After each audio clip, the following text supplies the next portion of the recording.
I want AC and after in Genesis SD75i with AC sound.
Watching.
We're still setting up.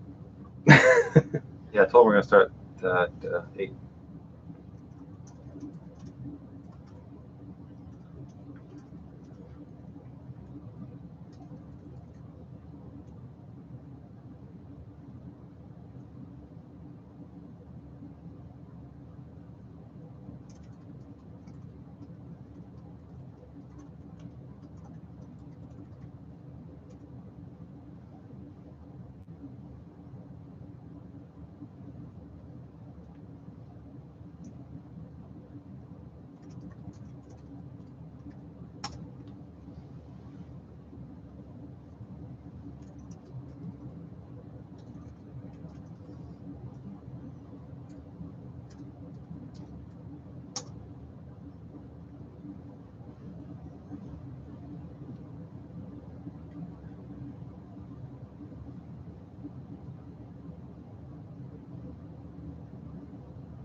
Long story about that. I'll tell you.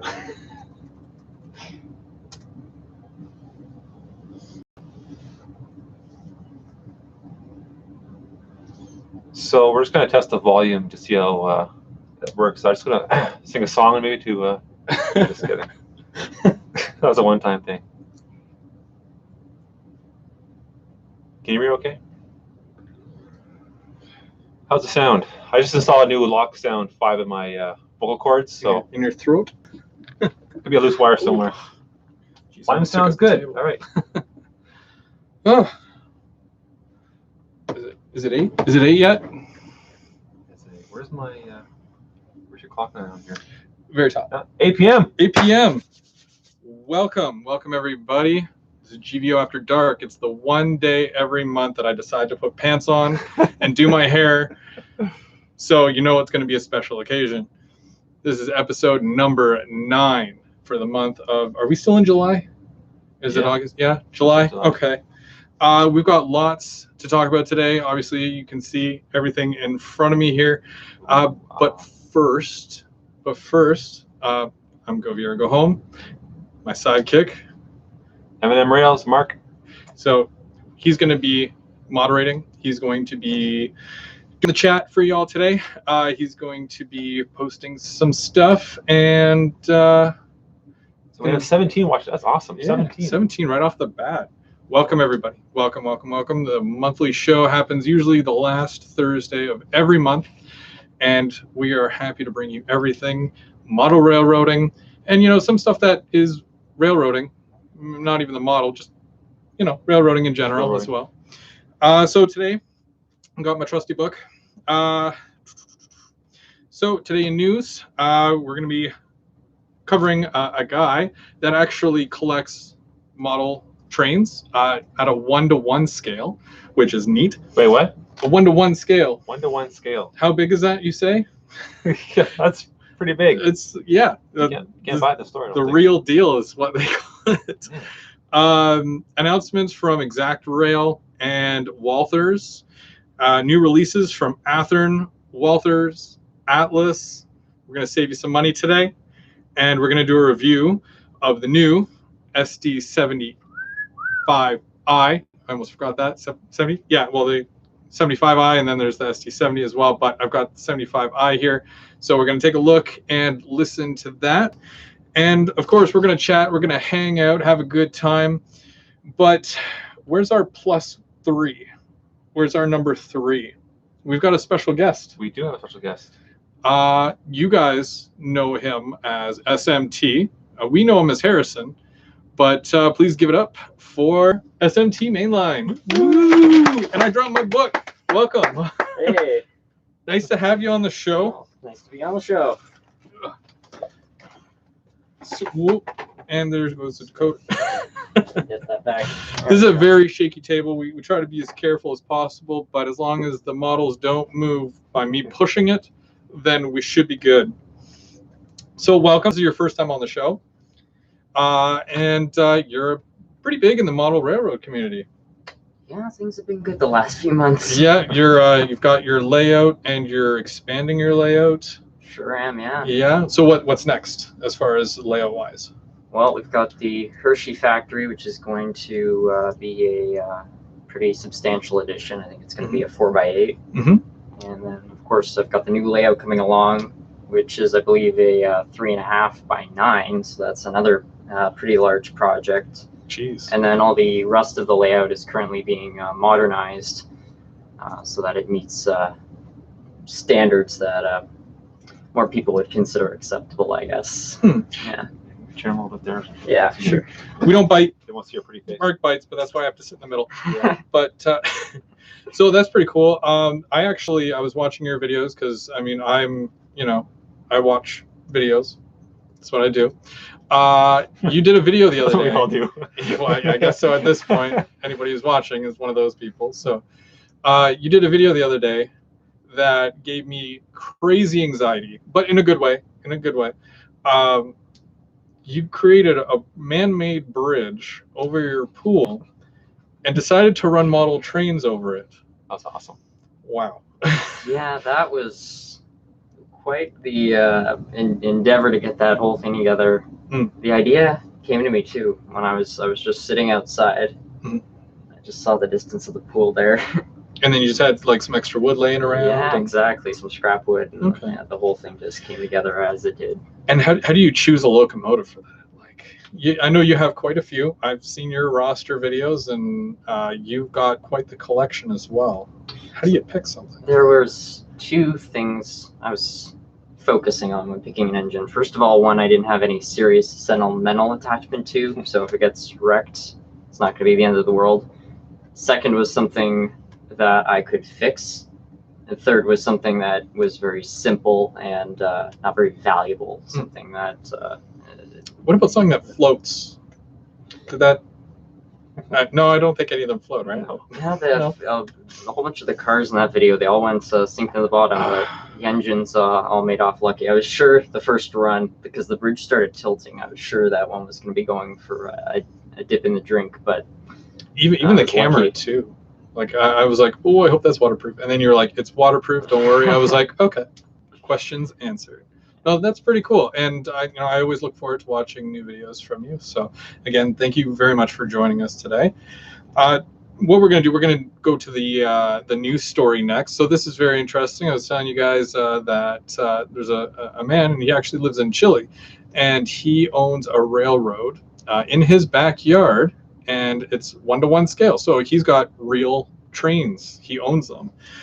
Basically, the railway fanatic, Jose Zegal, hopefully I pronounced it and didn't butcher it, is one lucky guy. He owns 2 locomotives, which one of them is a steam and the other is a diesel, 12 passenger cars. He also has multiple caboose, and some freight cars as well. He loves restoring the trains he's saved. The private fleet is now estimated at just over US dollars. That's pretty crazy. But he claims that he's only paid scrap metal pricing due to the derailment of the Chilean railroad itself, right? So basically, in his garden, the 68-year-old scientist, he has over 300 meters of track. He has signals that work, and he even has a switch so that he can move the cars around, and basically just like what we do with our models, but his is on a 1-to-1 scale. I've got a quote. I love everything to do with trains. Sorry. The sounds, the machinery, the smells. In my childhood, the trains were still running in Chile, and I was always fascinated. Most Chileans today travel by bus, and they also have the option for like a first class option on the bus. So that seems to be where their all the railroad is basically disappearing now. Most of it ends up in the scrapyard. Well, for the most part, for what he can save, but they're either rotting on the tracks where they lay now, or they go to scrap, which sucks. So, he converted the back of his house. Now, this is what I like. So he took his house and he created a train station out of the back of it. Oh, cool. So it's very authentic. He's got a big clock, and then he also put buildings, like railroad type buildings, surrounding the area, because in Chile they have a very harsh winter, so it actually blocks in the trains and it kind of protects them from that harsh weather. Huh. And he also goes on to say, I think hobbies are important, so why not? We're all prisoners of money in a way, so I have no issue spending it on trains, which bring me so much joy. Which, I mean, they bring us all joy, right? So why not, right? So yeah, cool. that was this month's news story. Good story. Yeah, that's great. So basically, with the announcements this month, there's only a couple, but they're extensive. So first off, Exact Rail, they announced a new boxcar that is actually, they haven't released it in like 10 years. It's the Evans 5277 boxcar. It kind of looks like this one here. This is a plug door, but basically they are doing an Ontario Northland style one. And they're also doing CN, Sault Ste. Marie Bridge Co., Mississippi Rail, Ferdinand Railroad, Laurenburg, and Southern, and of course Undecorated, for those of us that have a bit more talent that can actually paint their own. And if you have a specific railroad that they didn't do that you want to copy or whatever, then you have that option. And of course, Walthers, they did announce some pretty big, I guess you'd call them kits. Man, they're actually re-releasing the Ashland Steel Mill kit series, which I think is one of my favorite series, along with the ethanol and the paper mill series that they did. So multiple buildings, and then they also release a number of other cars and whatnot to go with it. So as far as the buildings, you're getting the blower house, the rolling mill, the electric furnace, and the blast furnace. Then they're also doing a slag car 2-pack, a hot metal bottle car 2-pack, and 50-foot Evans cushion coil car. There's about 5 schemes in that one. 53-foot railgun gondolas and about 5+ schemes. A 60-foot Pullman standard bulkhead flat car in CN, CP, trailer train. And of course, to shunt them all around, you get a switcher, which is an EMD NW2 Phase 5 loco, which is a lot to say, but it does come in the ESU lock sound, or just DC if you do DC. I wish. So you need so much room in your layout for an actual industry to have all those kits together and the track. It's true. Yeah. I mean, those buildings are very, very large. And yeah, even when I had all the paper, or not the paper, well, yeah, I did have the paper mill, but you did ethanol, right? You did ethanol plant? Ethanol was the biggest one that I did. Yeah. And it was on a 6x6 round top. Yeah. And I mean, it was still squeezing everything in there. Yeah. And that was with, I think, 3 tracks to feed the industry with tankers and whatnot. So it's a lot. If you've got the space, or if you can find a way to make them into backdrop buildings to kind of save, because that's what I did with the paper mill. I turned most of them into backdrop buildings. So we've got some stuff that's new in store this month. A lot of very neat things. And I've got a lot of different types of cars for you. Most of them I was able to find under $30, so it's kind of being the wallet conscious type. Conscience, is that? Yeah. Being smart about your money, or buying what you're buying. So basically, we've got the Atlas Trainman 62-foot bulkhead flat car, which is this big yellow guy here. And now these are really nice. There's not a lot of detail on the bottom, as you can, right? There's not much to it. It's got the beam, right? But I mean, for the top of it here, you've got all the sections. You've got the separately applied grab irons and ladders on the ends.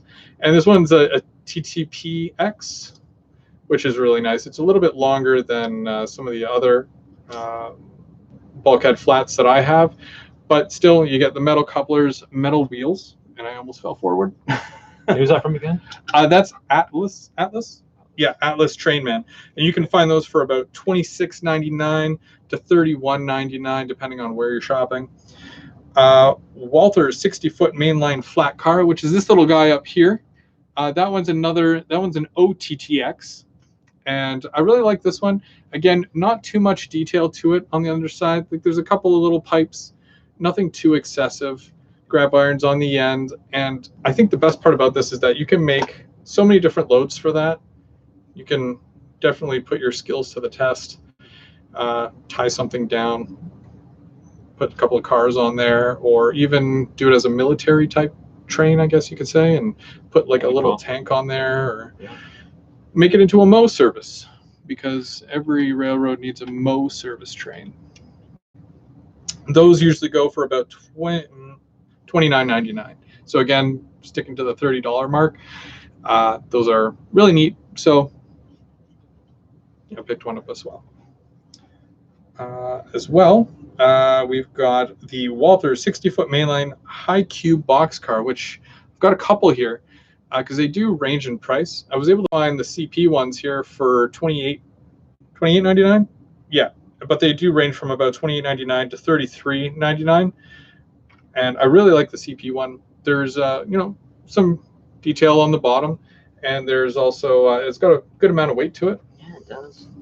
So you can have a bunch of those, and especially if you do have a paper mill, the high box cars are definitely what you want. And the TTX here, this one was a little bit more. This one I paid $31.99, and it's got the ladders on it. It's got basically about the same. I believe it's a new run versus old run. So if you're going with the older run, you're going to pay a little bit less. But the newer ones, they did turn up the price a little bit for those. Still not too bad, because $28.99, still under the $30 mark. And of course, well, with the center partition cars or center beam cars, they did get more in from Atlas. This one is an O&R one that Otter Valley did as a special run. I've showed this one to you a number of times before. They're all sold out of these ones here, and I've got all 4. But there's lots of other ones to choose from. Those usually go for about $44.99, and I'm really excited to have these because there is a large amount of detail on the bottom, a lot more piping to it, I think. And there's different loads that you can get for them as well. Mostly if you're doing like paper or lumber, you know, they're definitely one that you want to have for your layout. So a few comments from the chat room here. Elijah says, scale trains are just announced they're releasing coil cards in HO scale. Road names are NS, Protect 2, CHTT, IHB, CP, Conrail, and CSX. And Roy says, Mo service, it's MOW. Yeah, Mo. Which spells Mo. Roy, what does MOW stand for? Maintenance away. Is that what it is? Yeah, maintenance away. Yeah. Oh. I think it just cutting the grass when you're Mo. That's what I thought. Or as well. Simpsons, the famous bar. Yeah. Oh my. Just a quick question too. Is this just for American viewers? Is this in Canadian dollars or American dollars? This is actually Canadian dollars. I usually Canadian show by Canadians for Canadians or whoever wants to watch, and of course, yeah, Canadian price. Unless I couldn't find it in Canadian, then I'll usually state US dollar otherwise. But you know, I try to keep it as Canadian as I can. Sorry, guys. And then let's move these back here. What? And Roy says, what's the point of having detail on the bottom? Not to derail, so then you go and see it. See, that's the thing. But you know, if you've seen the video that Rapido did for the ski train, did you guys see that? Can't remember, to be honest. Yes. Ski train. Just The ski train. Ski train. Was it white? No. But what is it? Okay, well, it's an American train, but I mean, I still watch the video because I mean, you know me with Rapido, right? If it's Rapido, I love it. They have on their passenger cars now. There's generators on the bottom and other tanks and whatnot. Even if it's in the little box, like there's some, I forget what they're called, but there's a little box on the bottom under the car. Yeah. It's open on one side, and you can see literally all the tanks and all the piping, and it's all on the underside.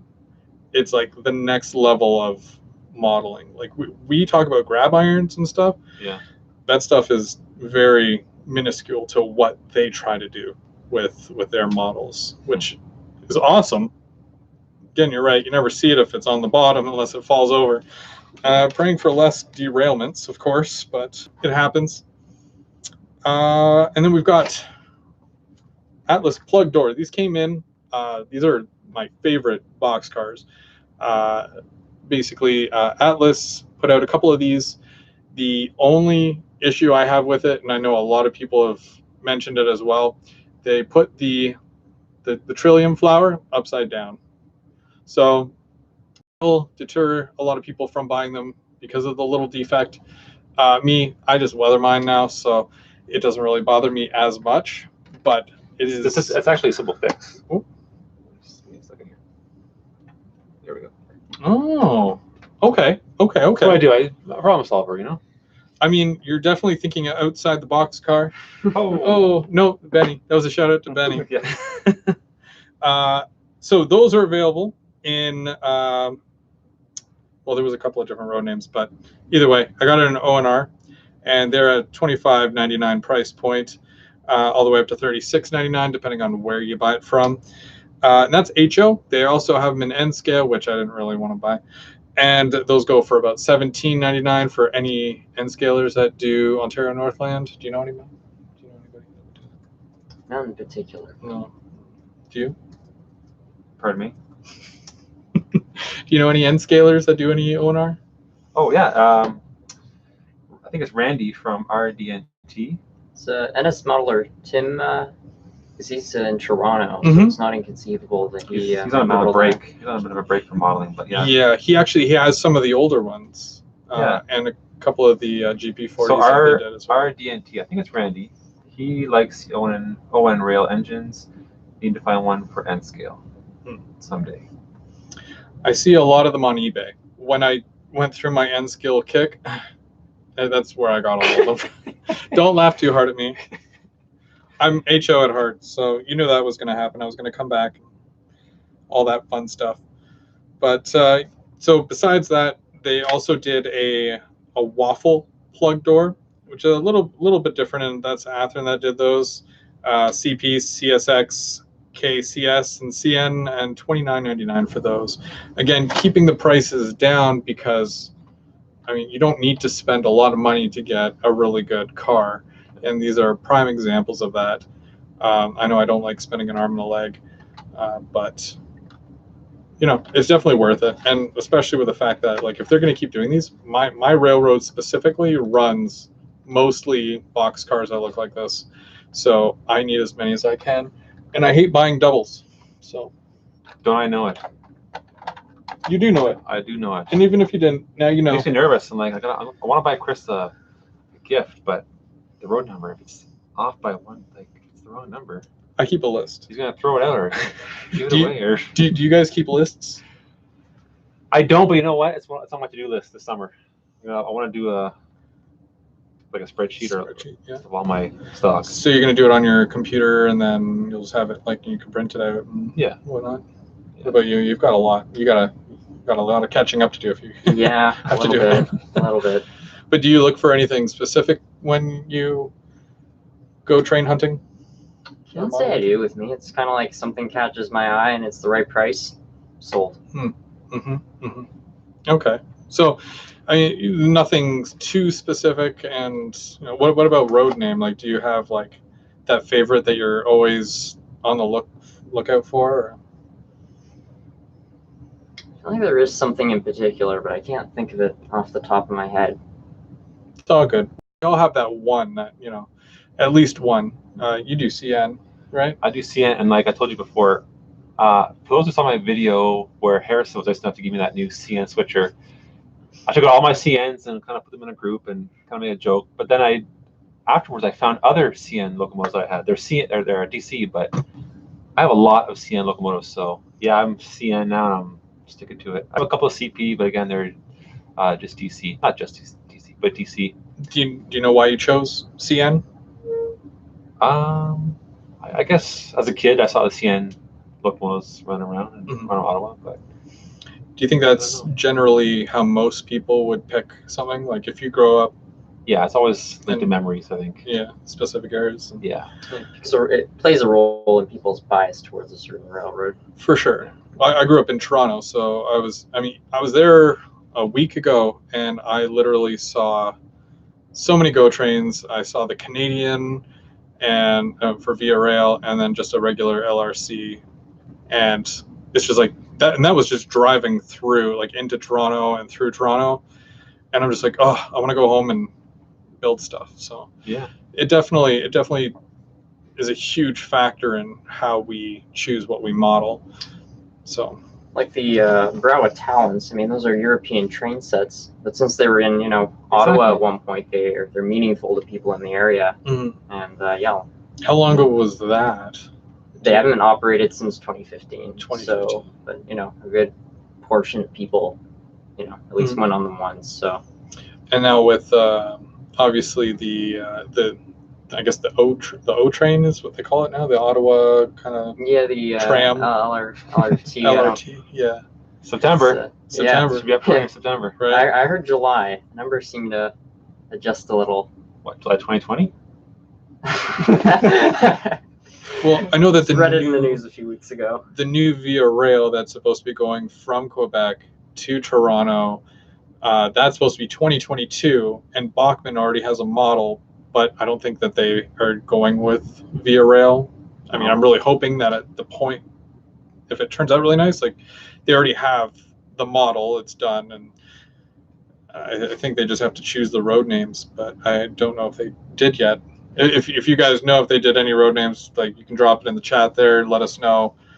But still rooting for Via, of course, to up my collection. Everyone's talking about what kind of road name they like. CN, CP. Yeah. What do you guys like? CSX in here.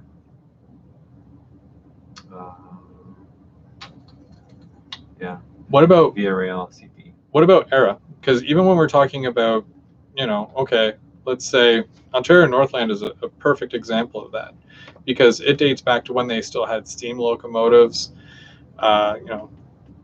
They've gone through a number of paint schemes. So how do you choose what paint scheme and what era that you want to go with? Even for CN, like you've got I'm embarrassed to say I couldn't tell you what runs now, what ran in the 80s, what ran in the 70s. That's not my forte. No, you just No. Is there a specific paint scheme that you do like though? I mean, for CN, I like this one's good. Yeah. Yeah. So the North American scheme with the North American map and all that. Yeah. Yeah, that one's cool. It's still very modern. I know they also I like a bit of flair. Yeah. I have one that's just mostly black and a bit of red, and that's kind of boring. I like the ones with the stripes down the side. The zebras? Yeah, the zebra Yeah. stripes. That's fairly old. That's an old era, right? Yeah. The stamps? Yeah. And I don't think that they've ran, because I know you did a video on F7s. Yeah.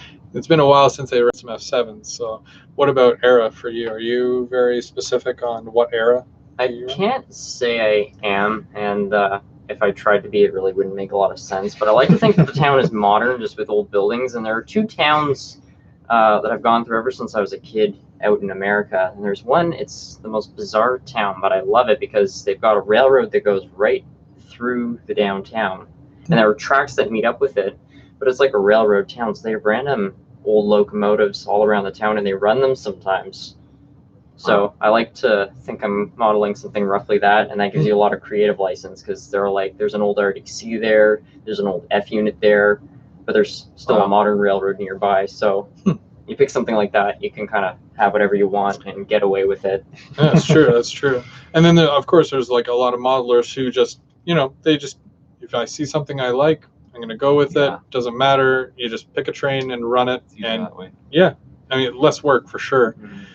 But I mean, then there's I guess we call them rivet counters, who are very specific. If you run, 2000 to, today, you've got to get the specific paint scheme. It only pulled certain cars, and there was a defect with it, and this and that. Yeah. I don't think I would ever take it to that extent, because then it narrows it down to, well, what manufacturer actually makes this model, or do I have to go out and make it myself? And then, there's, you're going to have fun making it, but then, I don't know, that's it, Exactly. I think a really specific railroad, too. It's like if you go to a train show, it's less likely you're going to find something that, you want. It's just that you narrow your selection a lot. And also, I think when you make those choices.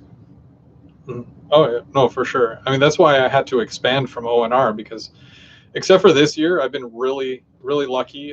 My wallet, not so much, but they've actually put out quite a few Ontario Northland modern models that I was actually able to get.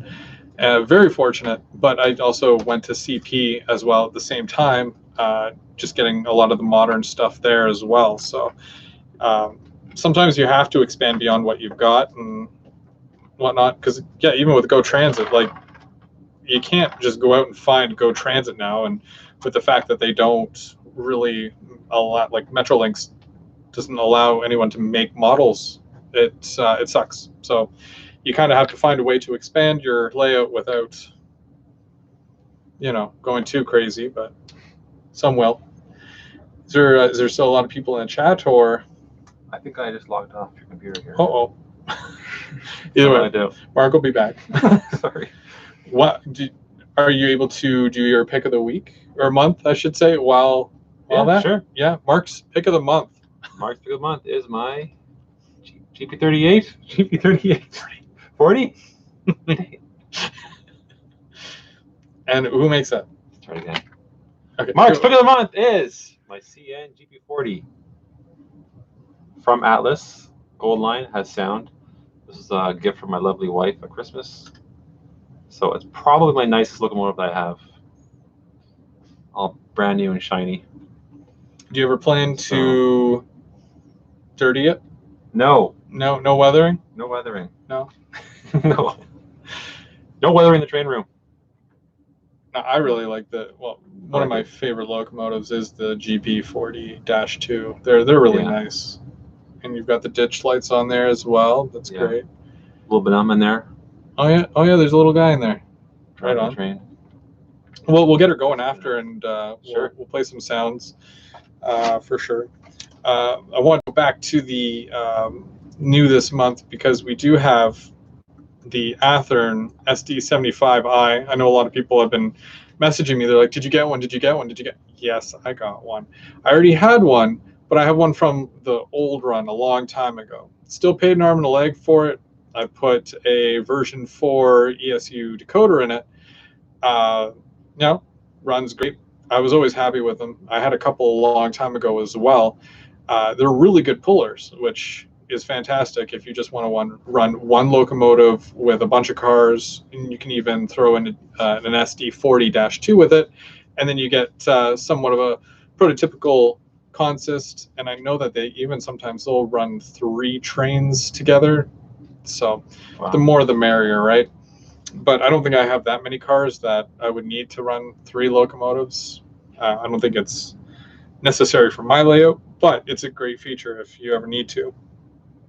So the Athearn SD75i came in ONR, CN, UP, and EMD demonstrator. The demonstrator unit, I don't know if you guys watch Otter Valley's videos on that, but that is such a sharp looking locomotive with the burgundy and the silver trucks. It looks mint. So I'm really excited about those. And if you've been following me on Instagram or Facebook, you probably saw the videos that I did do and the pictures I've taken of it, so you've gotten a close look. But if you haven't, go check it out because, of course, it's noisy, super noisy.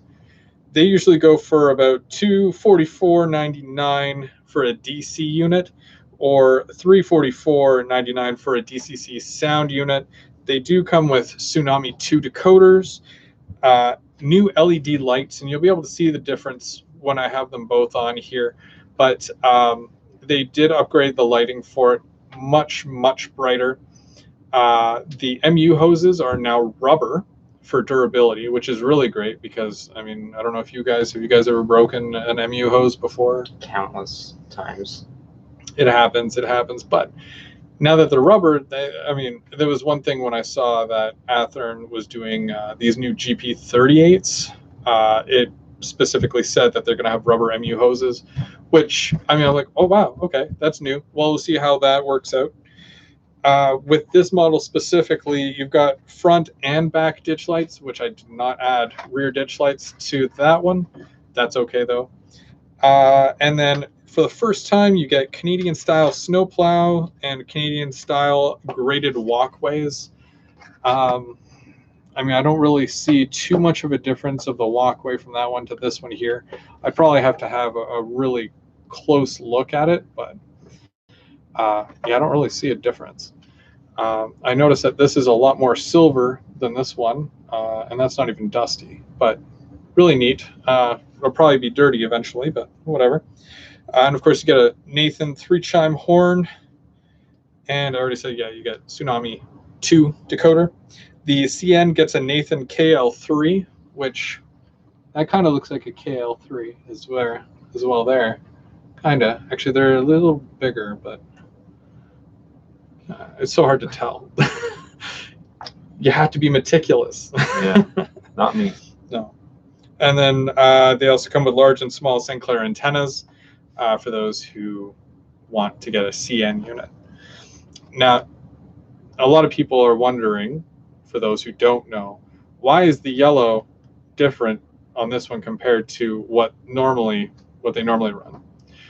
Do you know? I don't. No. Don't have a clue. No? No. I'll tell you. I can tell you. I'll tell everybody. 2105, this specific unit back in, I want to say it was 2012. It actually got into an accident with a logging truck. It ruined like the entire front end. It was out of commission for about a year, and then it was given a nose job, paint job, but I don't think it was Ontario Northland that actually painted it, and that's why the yellow was off. And then they even added safety striping to the front. So technically 2105 is like a very unique run compared to the, I think it's like 2102 and 2103 or 4. I can't remember the other two numbers they did, but they did 3 in total. And the yellow is more like this one here. 2100 is now scrap in real life. So that one's kind of neat too. But I would never scrap it. Too much has gone into it. So it's only that road number that has that paint job. 2105, yes. Wow. And cool. I really like them because they've got a lot of grab irons and stuff. And this is the first time they actually come fully detailed. I had to put all the grab irons and stuff on mine. I had to paint anywhere where there's white railing. I had to paint that white. I had a heck of a time. It almost ended up across the room a couple of times. Very frustrated. I've got very big hands for a guy my size, and I couldn't do it. I even tried tweezers, just wasn't working all that well. I'm sure there's a method to doing it. That was the first time I ever fully detailed a model. I mean, I didn't mess it up, so that's a plus. But yeah, and I think we should do. Does anybody want to hear it? Sure. Yeah. I do. Wait. You do? It's been quiet on here. I'm not sure what I did. Is there other screens open or something? Chris has a Mac or an Air, whatever it is, Apple. Yeah, but it's like 12 years old. Yeah. It definitely needs an upgrade, but that happens. So we'll do this one first. We'll give it a listen to and whatnot. Power on. Whoop. So this is an SD. Yes. Not a GP. Correct. Still learning. Goosebumps.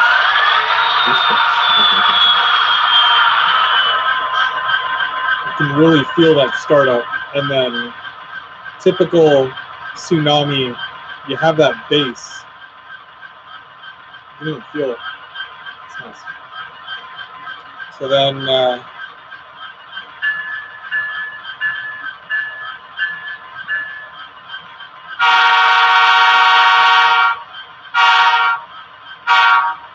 got the horn where you hold it down, and you can do it as long as you want, or the short horn.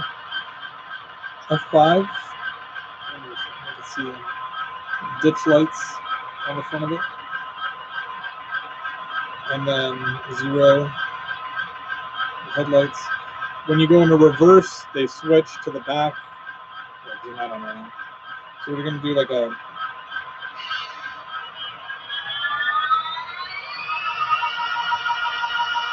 That's great, even for slow. I spoke too soon. I don't ever. Oh, there we go. I don't ever clean this track because this is just track I'm eventually going to use. So.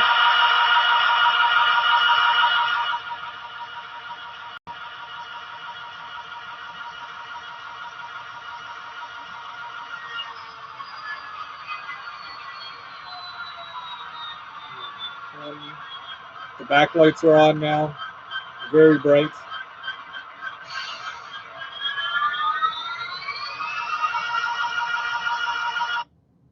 It's that same spot. Blue.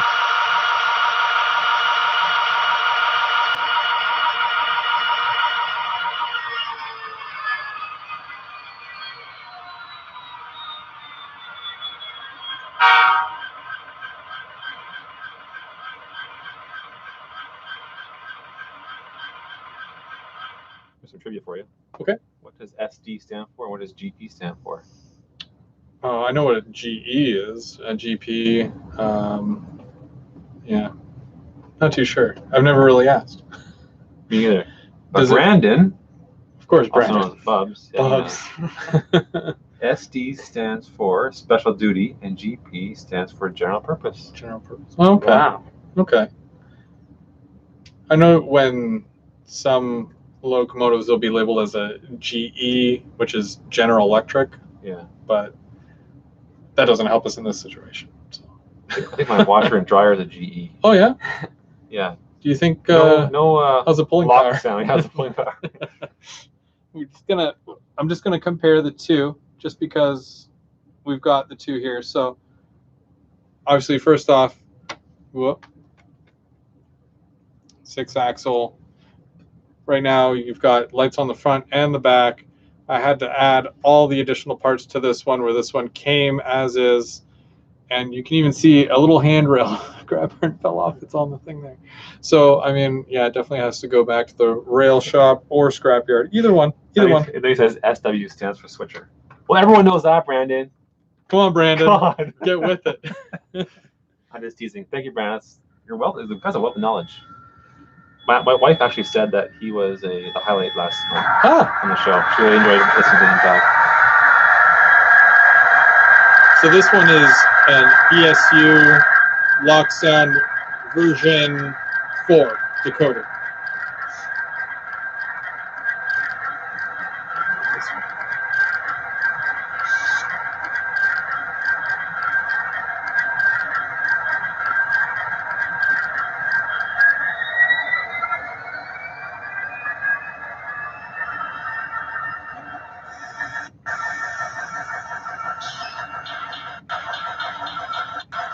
See, it's a little bit of a different sound. Like, I'm hearing a bit of a static, but that could just be. Yeah. But I do like the sounds of the ESU compared to Tsunami. Do you guys have a preference yourself, or? I haven't had a ton of experience, so I'm kind of in a neutral ground at the moment. Yeah. Does one stick out to you more than the other? Like, if you were to say, okay, I'm going to take one of my million locomotives and put sound in it, what would come to mind first as far as, well, I think I should add this? Like, how would you decide?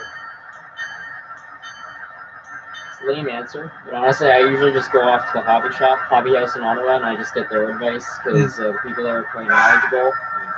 ESU, amongst my subscribers, I find seems to be the preference.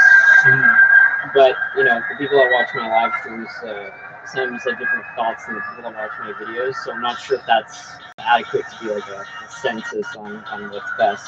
That seems to be the preference I've noticed. I don't ever mind buying a locomotive if it has Tsunami, but I always find that if I'm upgrading a locomotive, I go with ESU. That's the way I've always done it, so I don't know. I don't really have a preference. I like the sound files from an ESU more. To me, it sounds neat. So some here are saying that this it's static. That means the stereo is vibrating. Probably needs to be secured a bit more, but. Did it come installed, or did you install it? No, I had that installed. Okay, that's the one.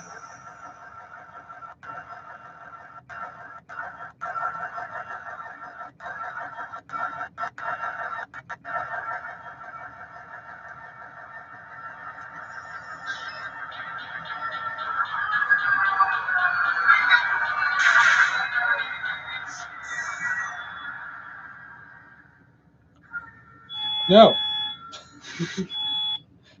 Okay. Well, that was fun. And you can definitely hear the difference between the two, there's a lot of difference there. Also, I just wanted to point out that the ESU Lock Sound 5 board is actually now available. So I picked one of these up, as some of you did see, in a couple of my Instagram pictures and whatnot, for those who follow me there. I was going to do my GP9. There was some technical issues there. So I ended up putting it into my GP38. I'll show you all that stuff next month when we talk about that. I also got some of the Rapido ditch lights as well, as you might have seen in the picture. They turned out really, really, really good. And I can't wait to show you guys those, because I know that there's been a lot of wonder, a lot of questions about Rapido as a bits company, like a little different things that you can get. So definitely we'll be able to check that out as well. So we're at 28 watching now. I think it's time. It's 8:45 already. Can you believe that? 45 minutes faster already? What? I think it's time for the special surprise. You did mention something about a special surprise. So I have something here for my good friend Harrison. No way. See, Harrison, if you don't know, if you don't follow, he surprised me with his gift of a CN switcher with DCC. The lights have functioning forward and reverse lights, which is friggin' awesome.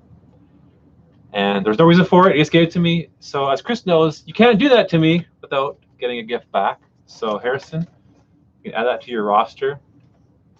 Open it. I don't think you have one. What does it say? Read it.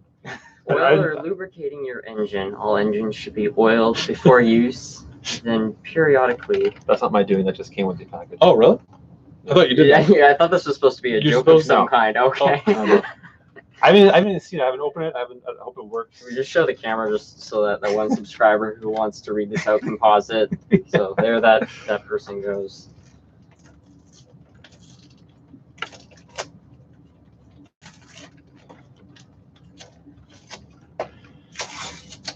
It's one of those things where if you do have one, then it's nice to have two. But if not, then hope you like it. And just while you're unwrapping that, actually, you know what? Never mind. No way. That's sweet. So this appears to be a Hershey's switcher locomotive. Get it right in there, just so they can Right. so they can see. There. That's not one. Oh. So do you have one? Certainly do not. I didn't even know these existed. So thank you so much. You're welcome. That's awesome. Wow. Now, do you plan to add no, Chris, don't get left out because I got you something too. No. I hate it when people buy me things. No, I didn't buy this. This Oh. is even more special because I made this myself. You made it? It's something you've always wanted. So just be delicate because it is homemade. What is it? It's something you've always wanted. Something I've always wanted. I searched eBay. I went to 3 train shops, good clients. I was like, you know what? I'm gonna make one myself just for you for the layout. Something you always wanted. Oh, is there 2? That's all one. Oh, it's 1. Just easy now. It's delicate. Oh, okay. Oh. So Chris wanted a concrete double tunnel portal, and it's very hard to find one. Dying. I really appreciate it, though. This is awesome. You know what? I just look great in your layout. I'm probably going to use this. It's much better than my craftsmanship, so I just have Need to some weather. I need some weather. Yeah. I'd probably use it like right there. You know what? Thank you. This is better than the gifts that my kids make me. I mean, they're skill level compared to yours. I spent maybe 3.5 hours on that. You know, and it shows. Finding the paint, finding concrete paint, you know. That's The not easy. time you put in there has paid off. Like, What kind of cardboard did you use on this? Is that pizza box or is that shipping? That is shipping, actually. That's shipping. Okay. Shipping. Yeah. Okay. Sweet. And I use 2 types of glue. Okay. To make it a little thicker. So how do you make your tunnel portals? Well, I use hot glue at first, Mm-hmm.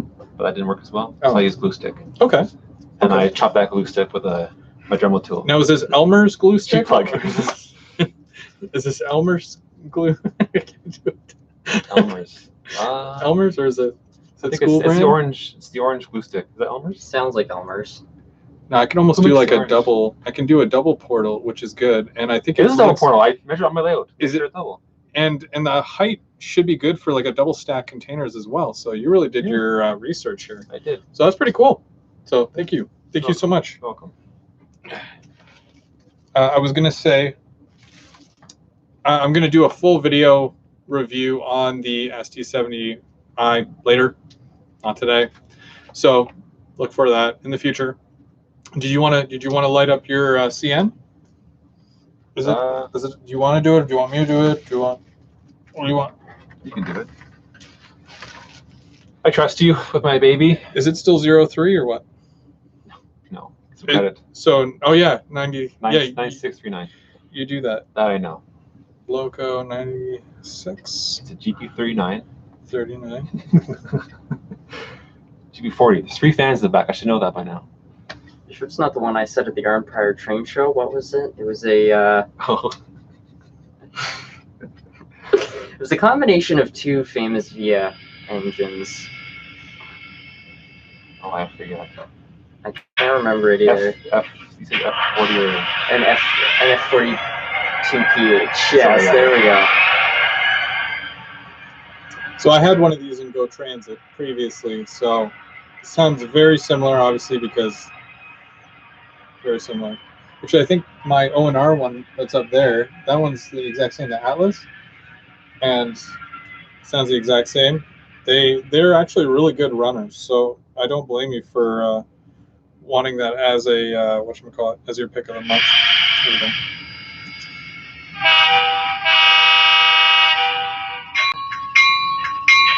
That bell.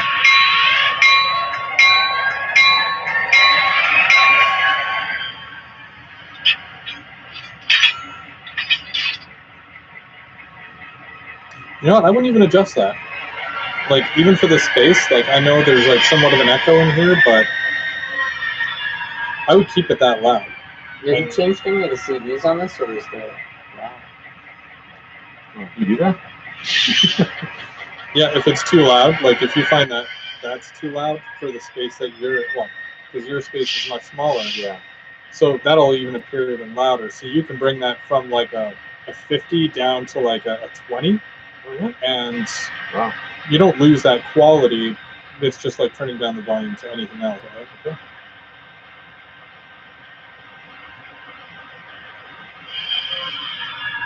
Lloyd says, "Where's the horse head?" The more appropriate would be a donkey end. Wah, wah. I think Roy's just jealous that I didn't make him a double concrete portal. But if he wants one, I can make him one. Pretty jealous. Pretty jealous. Yeah. I'm having too much fun playing with this. I like the snowshoes too. Just don't Or the scratch it. winter. Just don't scratch it. It's a lonely track. The worst I could do is hit this, it goes flying. And how's your catching arm? And of course, this one has ditch lights as well. I don't know which ones turn on the ditch lights. They all just came on. Oh, they did? Yeah. Oh, nice. Okay. And then I'm sure when I go into reverse, the back light comes on. There's the one little lonely light there. Any plans for upgrades to this at all, or you're going to keep it as No, is? keep it as is. No weather? No weather, no. You want me to weather it? Natural fluorescent light bulb weathering. You're going to leave it in the sun and then see what happens? Yeah. That's really cool. I really like it. GP40s are like... My wife got me this for Christmas from Otter Valley. She actually contacted you for advice. That's right. That's right by Mark. I'm sneaky like that. So, yeah. Because you were eyeballing it, and then you're like, "What do you think?" And I'm like, "No, you shouldn't get that," because your wife already reached out to me, yeah. and I'm like, "He totally wants that." Yeah. Clever. Eagle View Branch Line wants a Hershey local unboxing. Nice. But We can do it. We can do it because it's live. Anything can happen. You just you're on DC, right? On here? Yeah. Oh yeah. This one, just I'm not cutting. No, this we're off, good. right? Okay. The segment's over. Yeah. That one. I mean, Mark's. you can leave it on the track if you want. Sure off. All right. So here's beginning of the vintage unboxing. I have to show every side of the box. I think it's brand new. Off eBay, obviously. Looks like really good condition. You know, you do a lot of this on your channel too, which is Yeah. awesome. So if you like what you're seeing, you should go check him out. We put the link to Mark's channel, and we also put the link to Harrison's channel in the chat there as well. So go check them out. Before we I'm dropping things on the floor here. I don't even know Model Power included these. Like an entire breakdown sheet. Rapido's got Is that an original? Wow. Yeah, wow. Yeah, I think it's brand new. If that makes Printed in sense. Yugoslavia. Printed in Oakville. yeah. In USA, farming. Yeah, New York. Huh. So that's weird. The copyright date. What, right there? No? No, it just says the maximum voltage. Ah. Anyway.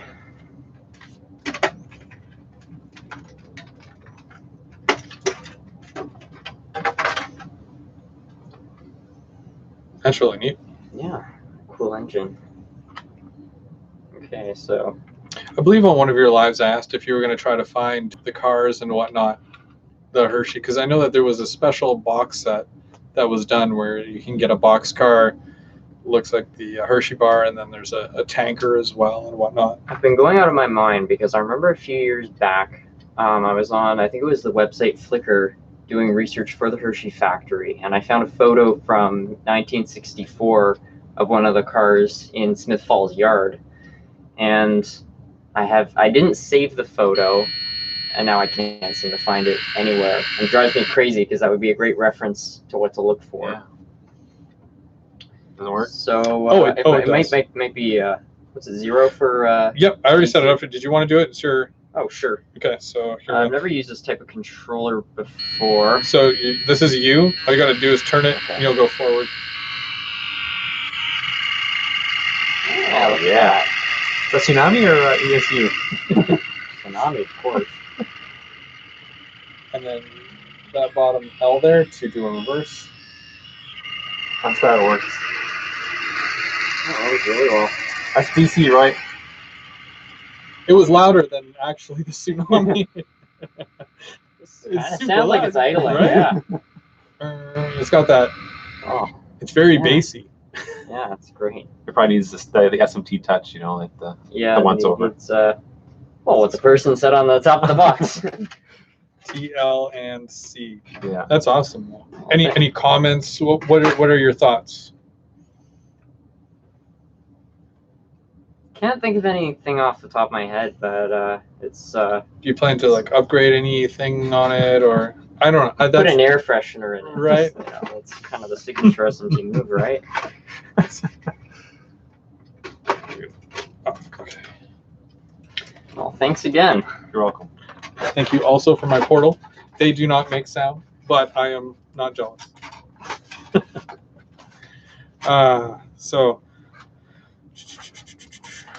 Okay, so let's talk some more about like maybe getting started in the hobby and what to look for, what we look for, et cetera, et cetera.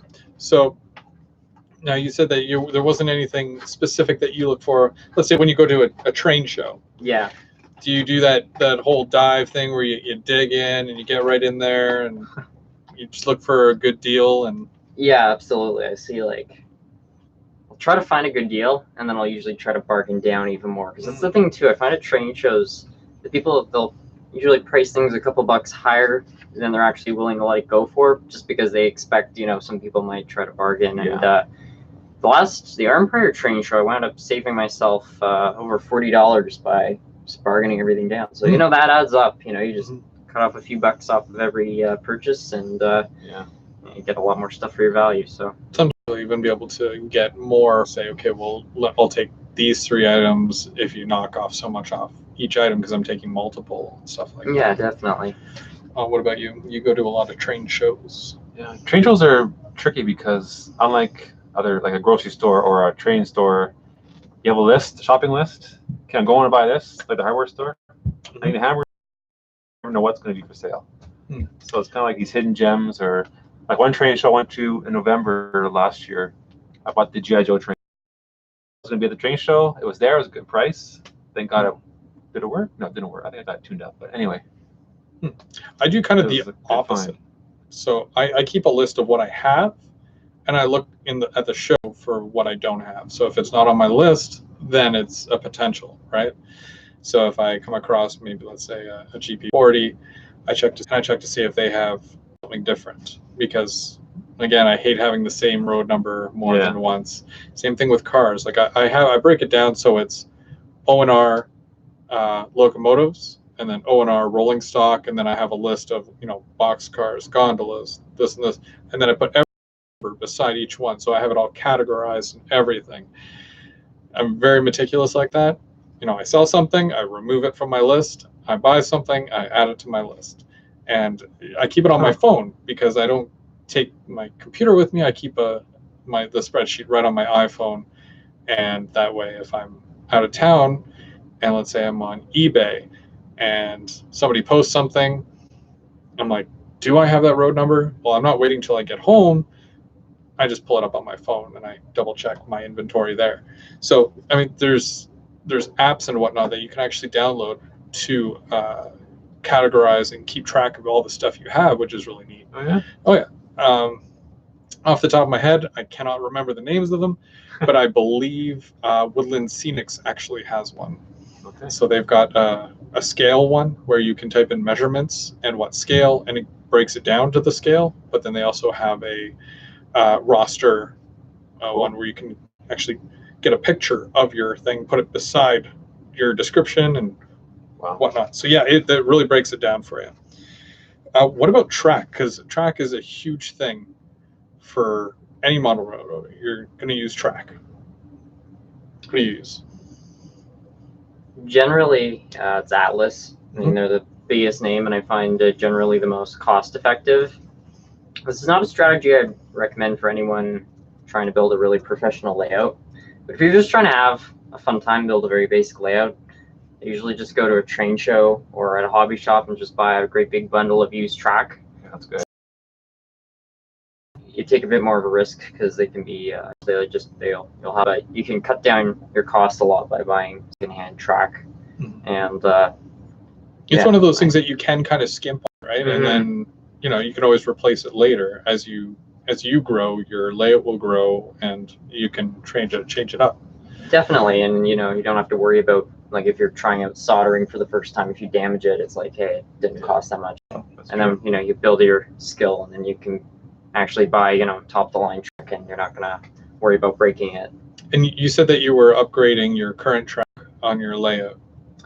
Yeah, so my current track, my layout, I mean, that was all like this is my first layout from when I was a kid, so that track is now pushing 12 years old, so it's got a lot of miles on it. Looks great for a layout that's 12 years old. I'm pretty happy with how it's lasted, but the track is warping. If you look very carefully, you can see problems. Of course, I had the 18 radius curves. Those were causing a lot of issues. So there's just areas that I find obsolescence is starting to show. So I'm trying to kind of upgrade before that happens. So because you do have a lot of the longer cars as well. Like I noticed that you do have some Go Transit cars and whatnot, and I've seen them run on 18-inch radius because I did that with Bachmann Easy Track, so it will work. But as soon as you try to go like flex track, small radius, it gives you a heck of a time, and I have no idea why, because I've always used flex myself. But what code do you use? Code 100. Code 100? Yeah, and the reason I use Code 100 is because I'm also operating a lot of older stock. And the thing is, Rapido engines and stuff like that, all new stuff, it is very... big flange. They've got thinner flanges, but on the older stuff, they've got really deep flanges. So they need to have deep track, otherwise they'll be hitting the ties. Same thing with the switches as well. There's like a bit of a bump as well. And, which can also be a pain. Yeah, even with Code 100, there have been a few pieces that still have problems in certain spots. So I wouldn't go any thinner unless I was operating higher end stock. What about yourself? What is your experience as far as track and what you use? I'm with Harrison. When someone's starting out, especially DC, Atlas is a good beginner set. But then a little more advanced, I go Pico. And the code, I think, is just personal preference. I use code 83, but I think the what would you call that? This not snap track, but like where you can piece it together, the smaller pieces.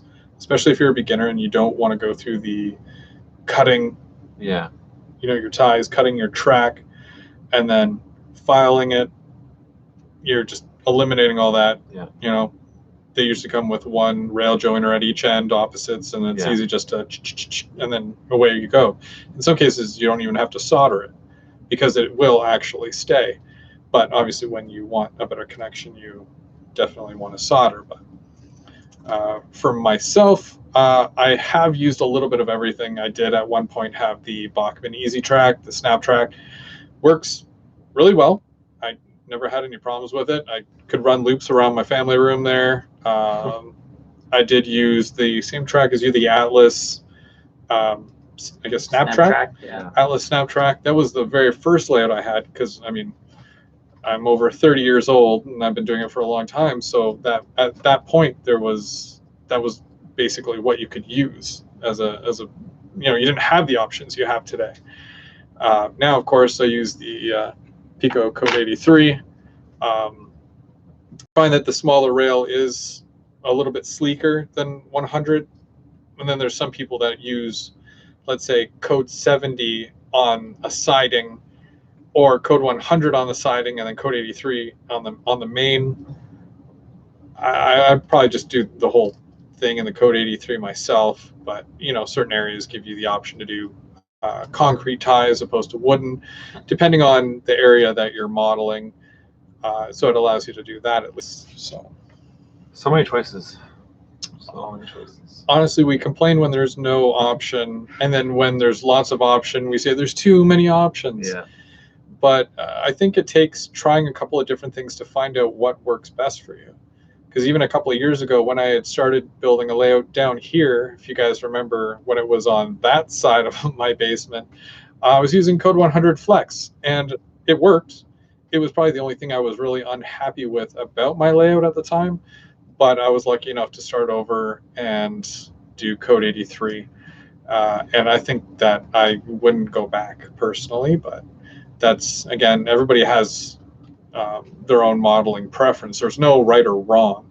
And I think that's what makes this show a little bit better than, with the options that we have, as far as the way you model is going to be different than the way Harrison models, which is also different from the way that I model. So you're getting three totally different perspectives. We've got three totally different styles of layouts, and we model three different railroads, or at least, well, you have a bunch, but we have three different styles in that as well, like what we buy, what we choose. So you guys are getting the best experience right now, hearing it firsthand, getting three different opinions based off of everything, like literally track, locomotives, and whatnot. And we'll keep going at it here as long as you guys will listen. Well, if Atlas made large radius Snaptrack, I would probably still be an Atlas Snaptrack. Because that avoids soldering. We have more options with the flex track, I understand, but I had no problems with Atlas. The only thing I didn't like was they have 18 and then maybe 20, 22? Mm-hmm. Yeah. I need at least 30 or 32 for, Yeah. And you can't buy that in Snaptrack, so. One thing I really loved about Atlas track is using the nails. I loved using the nails opposed to gluing everything down. Yeah, that too was great. Mm-hmm. So. And it made it easier for taking it up when you messed up. Yeah. Still, even with the flex track, I still use the nails, because certain parts of my layout actually are flex track. And the way I put the nails in is I hold the nail with a pair of pliers, and I put my soldering gun up to the nail. The nail gets hot, it goes through, and it actually goes through very clean. Yeah. So you create your own hole basically, and then it. Yeah, exactly, and it works pretty well. I mean, it's a bit of a shady way of getting things done, but hey, it works. And for the nails, you use your basic railroad. I'm pretty sure it's like Bachmann style. Yeah, Bachmann or Atlas. I can't remember what they're called. Every hobby shop has them. So it's like it looks like an envelope bag, and then inside it's a plastic bag. So that's cool. That's cool. Yeah, bring back the nails, right? Like a lot of people, when they lay, you can get just rail, and you can get just wooden ties. You lay down, you glue all your sleepers. You glue all your sleepers down, and then using a gauge, you drop your rail, and then you use the little pins, and you have to go in right from the side, and you have to pin down your actual rail. Jeez. Which people do that? Oh yeah. I've seen it. It looks very tedious. I don't trust myself and my skill level to do that. Although I'm sure the more you do it, just like anything else, more practice, the better you get. But I mean, I'm already taking up like so much time with doing what I'm doing. It would take a really long time for me to be able to hand lay my own rails, my own ties. No kidding. Work the curves. Another thing the guy at my hobby shop pointed out about the nails is that they make a perfect gauge for your road bed when you're laying it down, especially on the corners. Because what can happen is if you don't have something in the middle, the road bed can go up further than the track, and it can look kind of unusual. So if you have that in the middle, since there's already a split in the road bed, it will make it line up perfectly. So that's just another thing that is sort of nice about using nails in some cases. Speaking about roadbed cork, can we all agree Midwest? Is that always been somewhat of a standard for? What else is there? What are the other options? I mean, there's the woodlands. Yeah, there's the woodland scenic stuff, which they say reduces noise, and then Rapido has their super quiet stuff, which is very, very comparable to the woodland scenics. Or there's just but it's not cork though. No, it's more of a foam. So I'm saying though, but you said Midwest cork. I'm saying who else makes the cork? Oh, who else makes cork? Do they have a monopoly on that? I don't know. Do you know? I'm not aware of any other manufacturers, to be honest. Wait for the chat to light up here to see if anyone knows. As far as cork roadbed, what are our options? I mean, I've always used Midwest myself, but I've used both. I like both. Yeah. Foam roadbed, I find initially will reduce noise, but I find if you put ballast or anything over it, you lose that. And I've also noticed a lot more problems with the foam roadbed simply because when you have a heavy train on it, it will adjust. It will go down a little bit more. The cork's a lot more firm, so your track's a lot more stable. So I haven't really put it in any of the corners just because if I have a heavy train going around a corner and I like to go kind of fast, I don't want the track tilting and the train tipping over and falling off the layout. So true. One thing I noticed, and I mentioned it to you like last week, I find that when you use nails, right, the cork roadbed, it's still very soft. But now I'm gluing down my track with white glue, just basic dollar store white glue. And even though it holds really well and it takes a little bit to cure, I find that when the glue absorbs into the cork, it makes the cork really hard and really, it'll add noise basically, which isn't really good. That's why I probably prefer to do the nails, because you don't have that. It doesn't harden the cork as much, right? So, or at all for that matter. Another thing is in my case too, I'm using Homosote as the base. Some people use plywood and it makes a very stable surface. But if you put the Homosote on top, you've got kind of with the cork roadbed, you get 2 noise dampening layers. So I've noticed that makes a big difference as well. For sure. I've seen it seems to be the newest. I find, like, I'm not sure how long people have been using it for, but it seems to be the way that more professional modelers will go as far as building their layouts. And I've never used it personally. Where do you have to specially order that in, or? No, you can get it at hardware stores. They sell great, just like plywood. You can buy great big sheets of it, and getting it. Whenever I've purchased at a store, I usually have them cut it right there, because it's not a very strong material, and if you want to haul a great big piece out, it can be really difficult. So if you drop it, it could basically crack. Yeah, it's not cheap either, as I remember. But that's what when my lathe was being built back in like 2007, that's what the guy at the hobby shop suggested. He's like, go with Homosote, it will be worthwhile. So, and I've been pretty happy with it. So many different options. And a lot of people still ask, do you use extruded foam, or do you just put it right down onto the plywood? And I've seen it done both ways. I use both, to be honest with you. And I don't find that you have to use a 2-inch thick piece of foam to get like the same result. Because I spent the money a long time ago on 2-inch thick foam, and it's hard to cut and whatnot unless you're using like a wire cutter. But it's not even necessary. Like right now, I think I'm using like 1/2 inch, and I just lay it on top. Like I glue it down to the plywood, and then add to it from there. Well, foam's good if you want to add little lakes and ponds and ditches and stuff. That's true. I think. That's true. Because right now I have foam too, and right now there's no need for it. Just always what I've done. I just always had foam, so why change it? But it's really easy to work with too. You can add to it, but certain things like when you go to add water and whatnot, because of the material.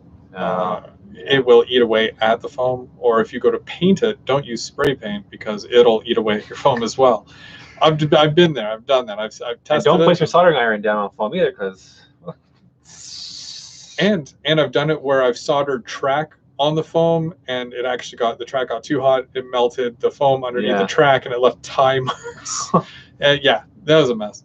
But if you have like a sheet of cork, put the sheet of cork under it, it doesn't do anything to it. So it's really neat to use. It might not be the safest option, but I also know that Sparky used the ability to melt foam to his advantage. Because if you want to make a lake, you can just apply a bit of heat over the foam, and it will make a very natural sort of. I've seen a couple of variations of that where it's somebody used a blowtorch, and they were like, I've seen that one. Yeah. Indoors, I don't find that to be safe. Probably and not. The smell, it's, if like I was barbecuing the other day and the whole thing went up in flames, and I think I took all the hair off my arm, and that already didn't smell good, and I was outside.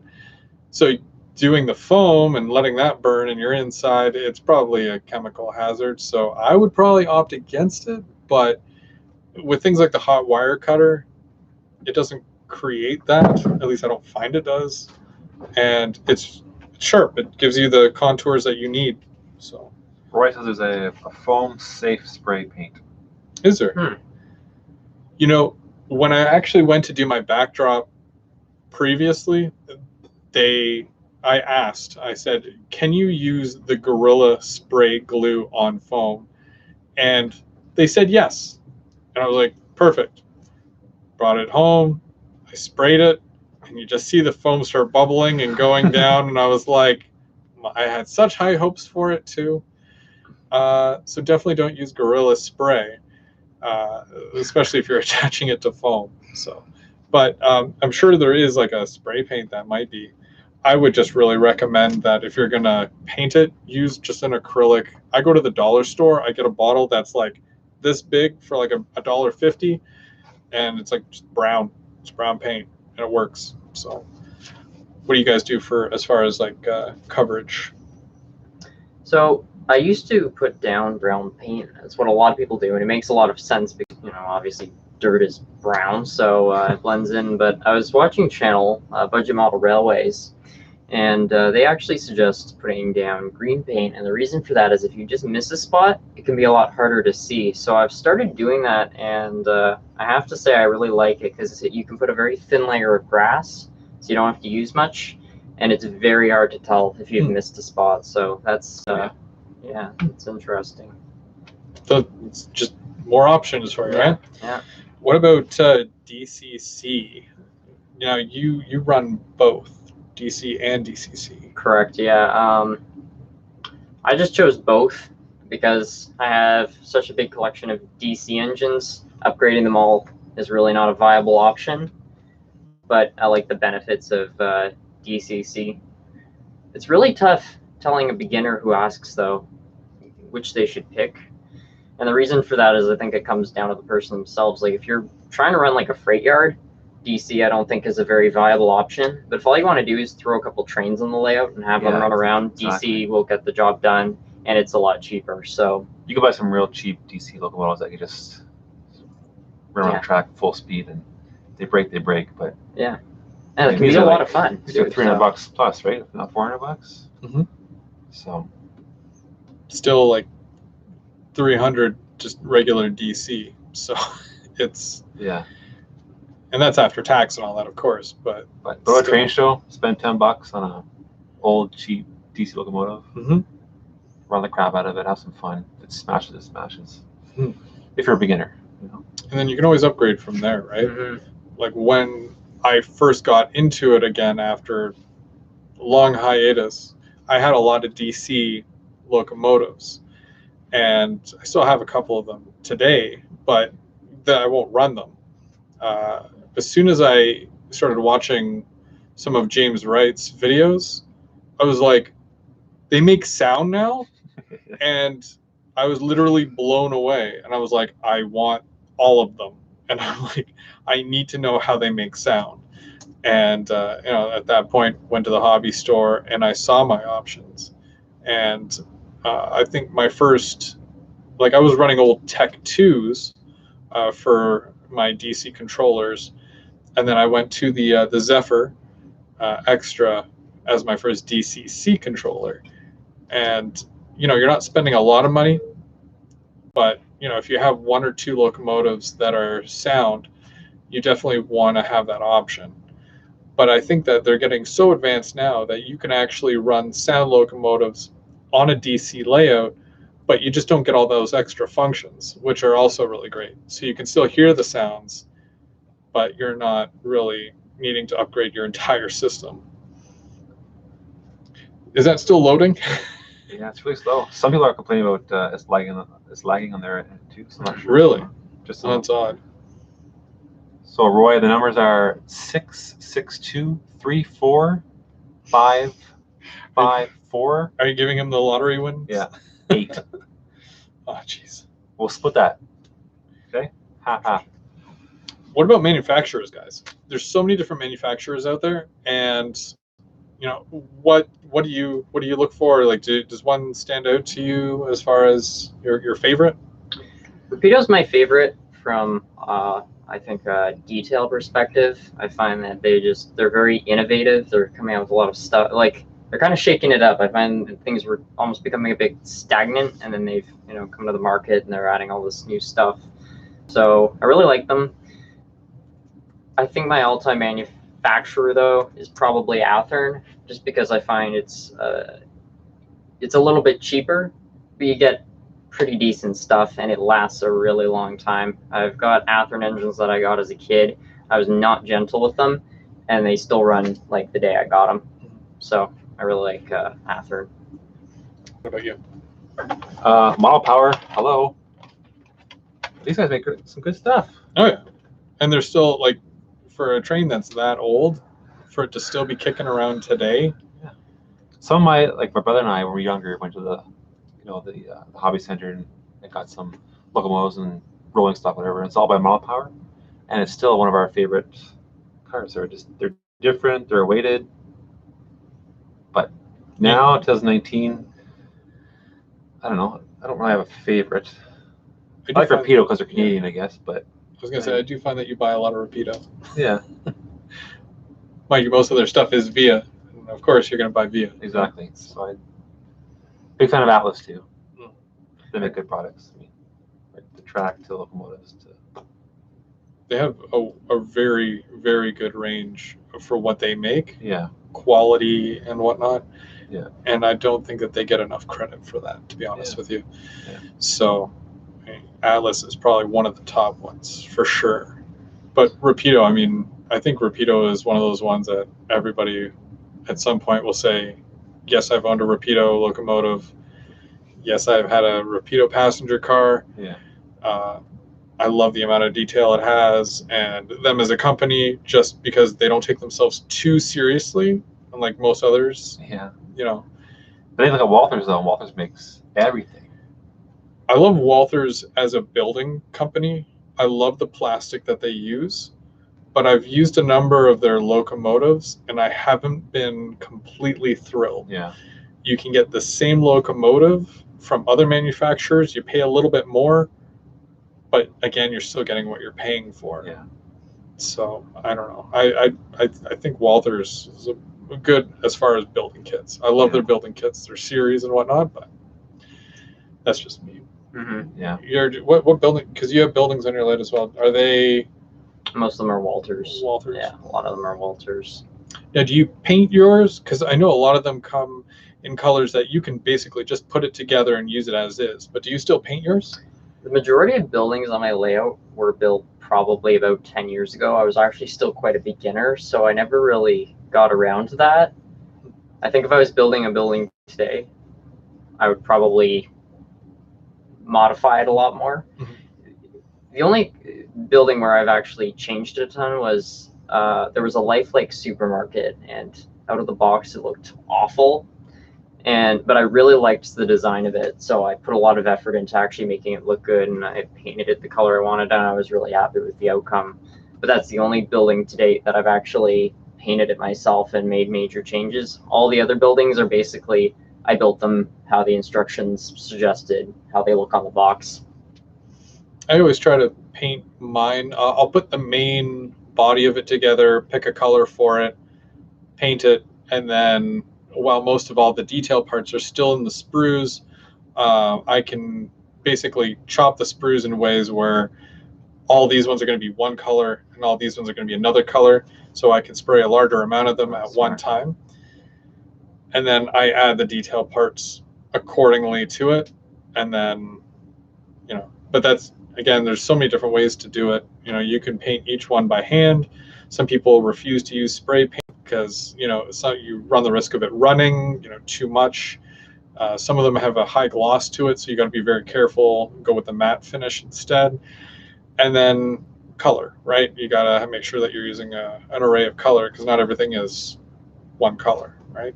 It's the way it is in the real world. So what about you? You don't have any buildings yet.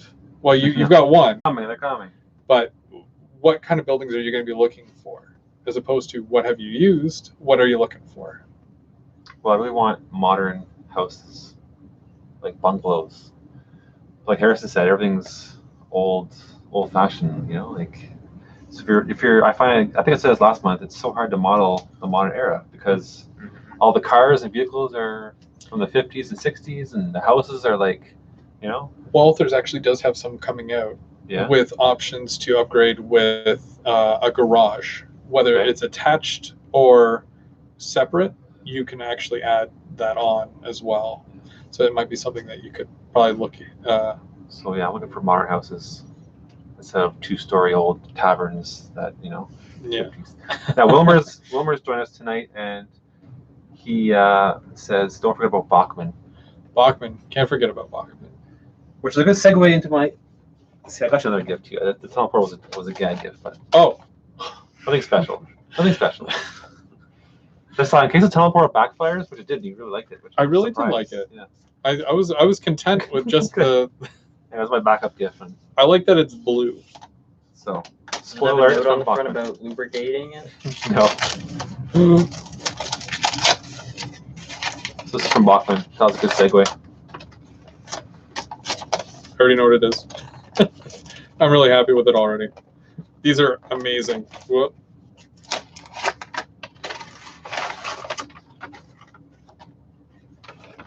It is a Canadian cylindrical hopper from Bachman. Thank you so much. You're welcome. Oh man, these are great. Now I did check the road number, so hopefully you don't have that one. I don't have any cylindrical hoppers right now, so this is an excellent addition to the already, right? Now I got to add it to my list of things that I have. It's a really funny coincidence because this morning when I went to go see 1201, Nick and Auto Model Rail Fan both told me they're selling some train stuff in the gift shop. It's just a few like pieces of Bachman rolling stock. Oh yeah? And they were all Bachman hoppers. And they had 4 different kinds. Yeah, very random in a gift shop, but just find that sort of funny. Man, that's nice. It's really nice. Okay, really I want it back. That's my mind. You want me to weather it for you? Now, these are awesome because they come with the metal trucks and couplers, and they're very smooth rollers too. So smooth that I have to be careful that it doesn't. Yeah. But yeah, these are really nice. Here, I'm just gonna like slightly just taking off a little bit there. Okay. Thanks again. That's awesome. Welcome. All throughout Canada. Let's do the piece of results here. Oh.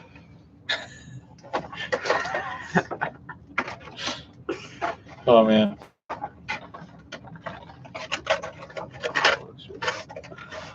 The thing I'll give Bachman a lot of credit for too is I find their couplers are excellent because they're very loose.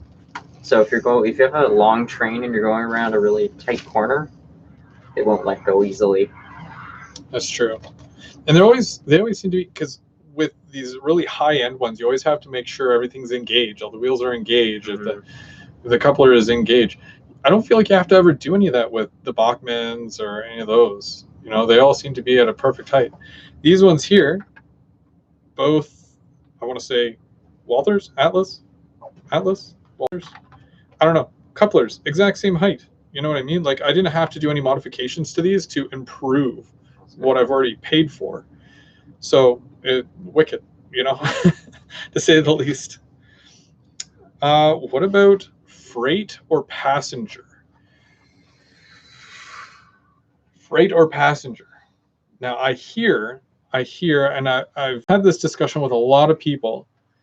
It's better just to choose one. because if you've got a type of railroad, if you're building a layout, you're usually building it specifically for passenger or freight. Disagree. You disagree? Yeah. Why not have both? Yeah. Mm-hmm. Yeah. Yeah, I tend to agree as well. Hmm. I mean, in Canada, that's really all. It's all freight lines with passenger trains operating on them. Mm-hmm. If I had to pick one, though, I think I would go with freight. And the reason for that is passenger trains only go from station to station. Freight trains actually stop at industries. Yeah. They're massive yards. Like, you don't really do switching with passenger cars. So I feel like freight. There's more options. Yeah, and you can't really mix passenger cars either. Like, you can get a whole bunch of different railroad box cars, for example. You can mix them all together. That will look normal. With passenger cars, it's going to look pretty strange if you have a Southern Pacific car and a VIA car both connected to each other. Yeah. So. And you feel the same way? Oh, yeah. Yeah. What would be nice is to have two main lines, one for passenger, one for freight. I mean, for a model railroad, just for simplicity's sake, but I like both. I'm going to do both of mine. Yeah. Which you do both VIA and CN, which is ironic because, I mean, CN owns VIA lines and whatnot. For now. So that works. The drag is on my small layout that I can't really house LRC cars or passenger cars because there's just no room for it. I mean, I have a yard. So you kind of have to either have it up or you're using it or you're putting it away, basically. Yeah. Opposed to the freight where you can keep it in the yard or. Yeah. And for yourself, now you keep everything on your shelves when you're not using them. That's partially because my freight yard is currently in the works. So once I get that done, I'm definitely going to park a whole bunch of locomotives and rolling stock there, and I'm going to electrically isolate it. That way I can still run DC if I want to. But yeah, generally, I don't keep a lot on the track.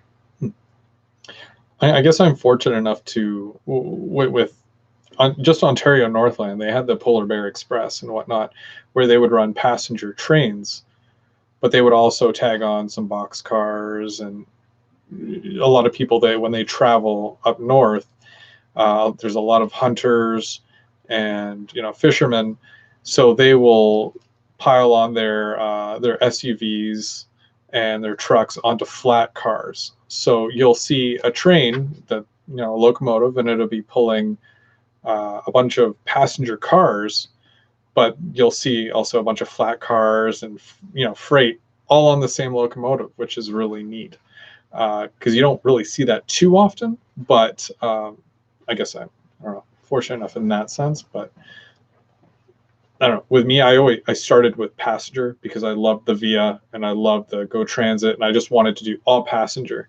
And it wasn't until I started running trains with Dave. You guys might remember him as Dave A88. A moment of silence for Dave. A moment of silence. I miss that guy. This one's for our homie. And then basically he always did.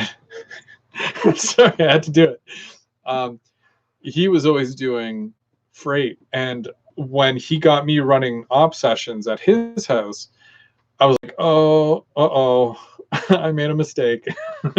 But no, still keeping with the passenger, but I ended up getting a lot of freight, and I've been a lot happier being able to run these big trains of box cars. And there was a time where I had a whole bunch of tankers, and I just love all the tankers in a row. And it's quite the sight when you get them going there, and it's really neat. Also, big caboose guy. I love caboose. So, yeah, anytime. Yeah, it must be summer because we've been on here for 98 minutes. 98 minutes? What time is it? It's like 9:35. 9:35? Brenda says the show's been going on for an hour and a half. We have 29 watching. We've been steady at like 25 to 30. Wow. So, I hope I'm sure everybody's having a good time watching. I guess. Wow. Okay. So, final thoughts on starting a railroad and whatnot. What is your key thing that you want to say when you're to somebody who's watching? Let's say somebody's watching right now who has never done model railroading. What is the one thing that you want to tell them from your experience? So first of all, I think there are a lot of well-intentioned people who are maybe taking the hobby a bit too seriously. You know, there are a few people in the hobby, they're very specific, and they kind of see it can only go one way. They don't understand that you can have kind of whatever you want. And I would suggest not listening to those people if it overwhelms you. And to keep in mind that the whole point of the hobby is having fun, and if you're not having fun, you're doing it wrong. But if you're having fun, no matter how that is, then you're doing the hobby right, even if somebody else thinks that that's incorrect. Exactly. So that would be my advice to a beginner out there. Your thoughts? What is your message to the beginner model railroader out there? Start small, because it gets too overwhelming.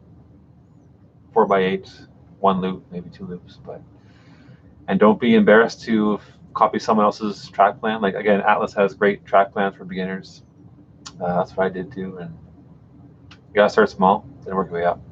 The core of my layout is a 4x8 Atlas track plan. Yeah. My first layout, and you know what? It's served me very well over the years. Yeah.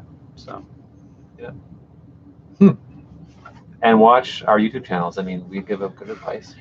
You know, that's primarily why we do this, right? You know, you can watch a lot of different YouTubers. I mean, we're just 3 of them, and there's hundreds, probably thousands of them, and all of them do things a little bit differently. There's a lot of very comparable things through a lot of them as well. A lot of them give great advice, and I know a lot of them have been there for me personally in my own journey, right, that have helped me out.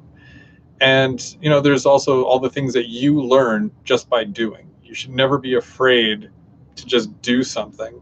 If you mess up, that's fine. It doesn't need to be permanent. You can take it up. If anybody's gonna make this statement, it should be me, because I've had to do my layout over and over again. There's no wrong way to do a layout, and if you have to start over, just do it. But you know, make a plan, a very basic plan, and then grow from that, because that's all it takes. You plant the seed, and then you watch it grow. If you start with a loop, perfect. Maybe eventually down the road, 3-4 months from now, you want to add a siding. You want to add your very first industry.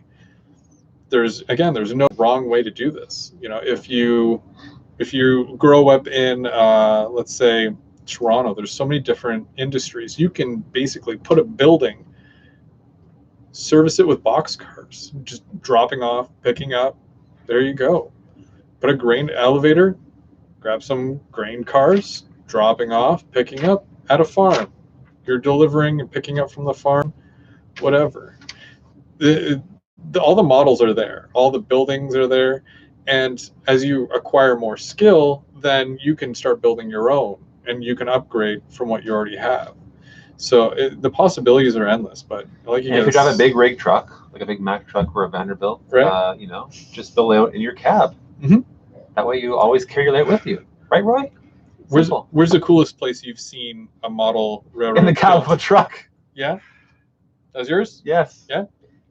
You can't really top that. As a kid, I always thought it would be so cool to have like a miniature layout, because we'd go on a long car trip, and I'd be like, gee, wouldn't it be great if I had a layout I could bring on vacation? Like, so fold down yeah, exactly. And well, Roy's pretty much gone right ahead and done that exactly. How would a layout over a pool? I mean, has that been done before? I don't know. That would be pretty crazy to drive a train across a pool. I don't think that has been done. Well, maybe some crazy person could do that someday. I was waiting for you to dive in.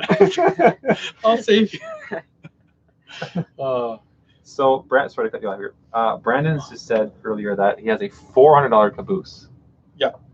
Now, are you willing to trade this for the caboose? Because this is worth priceless. More than $400. But Brandon, Kijiji. Willing to trade this? Official M&M Rails product right here. That increases the value for tenfold. $400 caboose. Yeah. That's what custom work will get you these days, right? $400 for caboose. Jeez. Actually, the neatest layout I've seen, of course, it's going to be Z scale, because you can fit that anywhere. Yeah. Guitar case, very basic in a guitar case. Yeah. You can take a guitar case anywhere. Sure, you're just doing a loop, but I mean, the one that I saw, it was very, very detailed. So even in Z scale. Yeah. You know. Someone I remember on Reddit took an old CRT TV and they built a Z scale layout in it, and it had multiple levels. It was almost like a village with multiple tiers inside the screen, like they had hollowed it out, and that was really interesting as well. So a lot of people do the door. You start with a door, Yeah. and then That's what we did, my brother and I, on Yeah? a door. Yeah. It's the only we had laying around, an old door. So as for your channels, obviously I always watch, but what are you guys up to now? What is the next venture for SMT? biggest one is definitely going to be the Hershey factory, because I've been referring it since day one as the Mammoth Project, because it's going to be the biggest project in my model railroad that I've ever taken on. That's probably not going to be for another few months, because honestly, during the summer months, you know, I can if it's minus 30 outside, Yeah. You're going to be in that pool. Yeah, it's like if it's plus 30, I want to be in the pool. If it's minus 30, I'd rather be down in the basement and working on something fun. So that one's going to take a while, but it's going to be a big project once it begins. But it's definitely something to look forward to. I know I'm personally looking forward to seeing it come to life and how you're going to lay everything out, and then how you're going to service it and whatnot. Types of trains you're going to use, right? So first locomotive for the whole. That's layout, definitely a start. So, yeah, so that's awesome. So I know I speak for all of us, you know, when I say that we're all looking forward to it, because we know that it's going to be a huge undertaking. So we're all excited. So yeah, I can't wait for it. Yeah. Yeah. You know what you've gotten yourself into now, right? Oh yeah, there's no backing out at this point. I'm gonna if something goes wrong and I can't build this thing, I'm quitting YouTube. Like, let's just say it's all over. I've let everyone down. It's the make or break, eh? Yeah, it is. Oh man. Yeah. I can get it done poorly, but I have to get it done. And do you think Hershey will personally send you a couple of bars to help you out as motivation? Well, I should hope so. Yeah. It would be nice. Yeah, that'd be pretty cool. I'm hoping that one day, if I get it done and it looks good, I hope I could actually take it to the real facility some sort of day, because they've got a great big lobby there, so that would be really cool if they could put it on display for like a day or something like that. That would be neat, yeah. I think for the people there, because a lot of them are ex-Hershey workers, I think for them it would probably be sort of cool seeing it in a model as it was, you know, back in the days where they were working there. So. Because it's a pot plant now, right? Yeah, it's a little different. They're making chocolate again there, though. Wow, different. Sorry, the first thing that came to mind, there's going to be somebody, one of the testers, is this supposed to be a house for ants? You know? That's Zoolander. I had to do it. I had to do it. Is this a center for ants? How are children ever supposed to learn to read if they can't even fit inside the building? I had to do it, yes. Okay. Whew. Okay.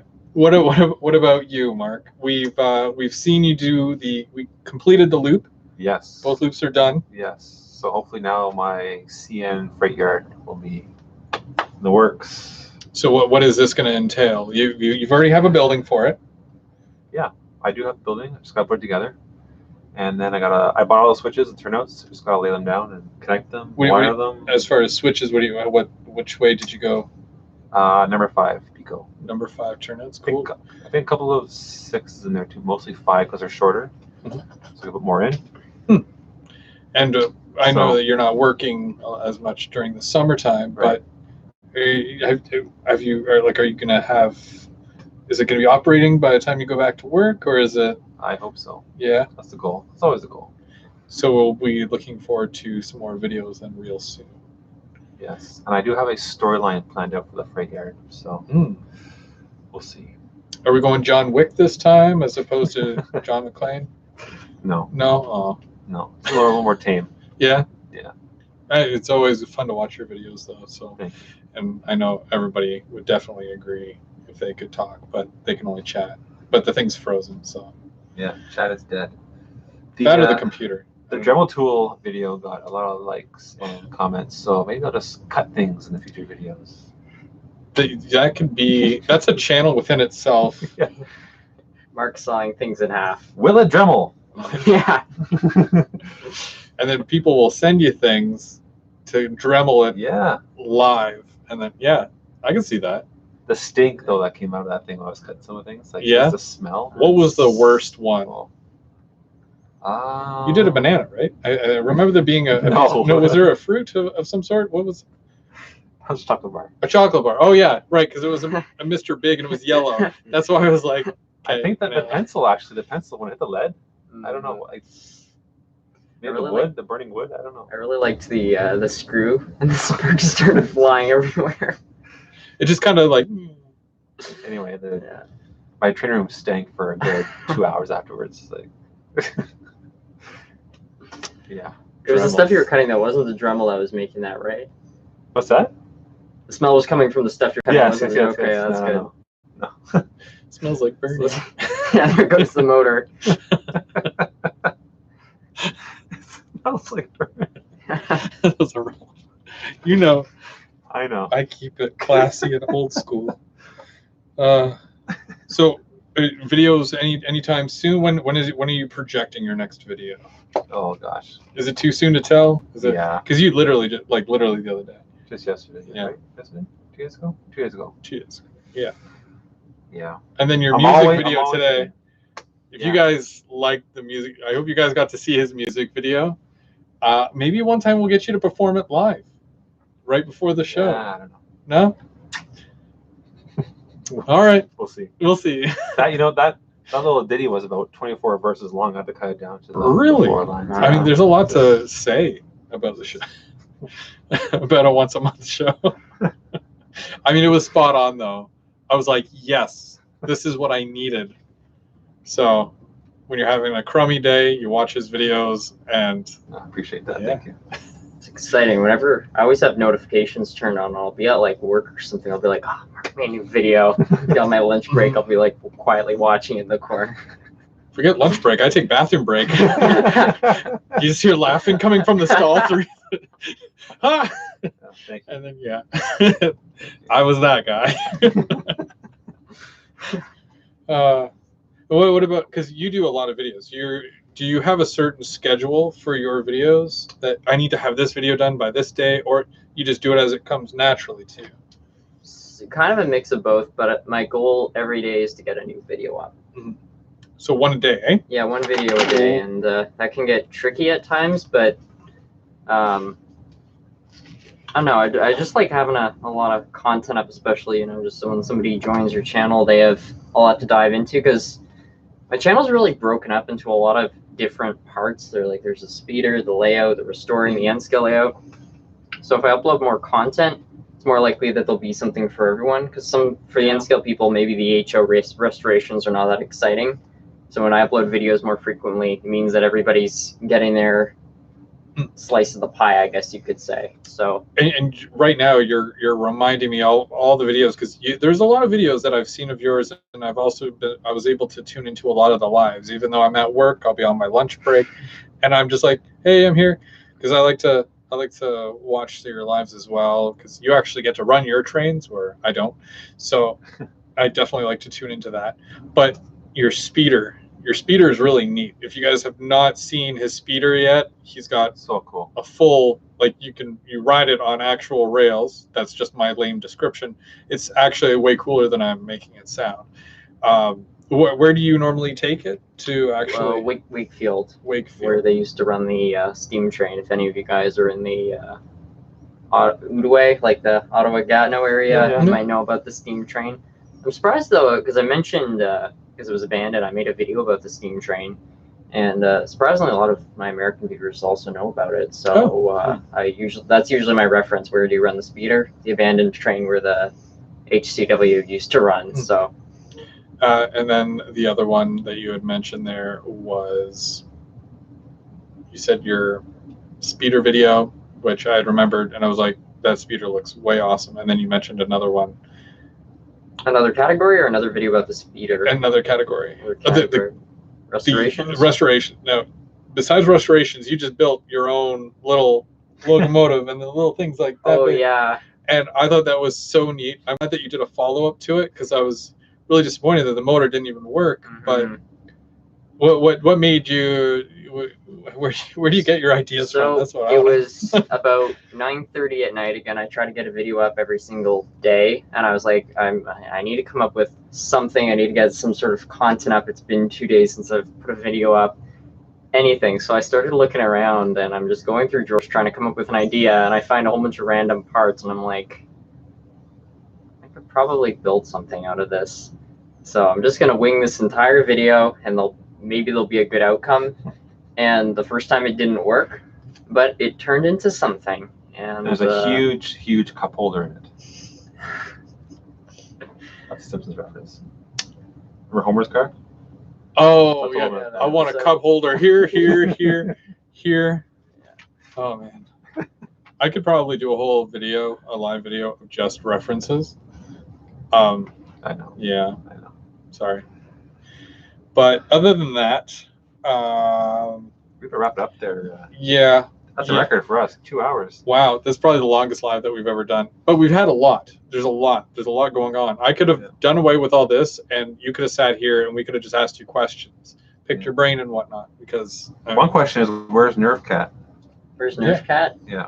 In Gatineau. Mr. Cat wants Mr. Cat games, maybe.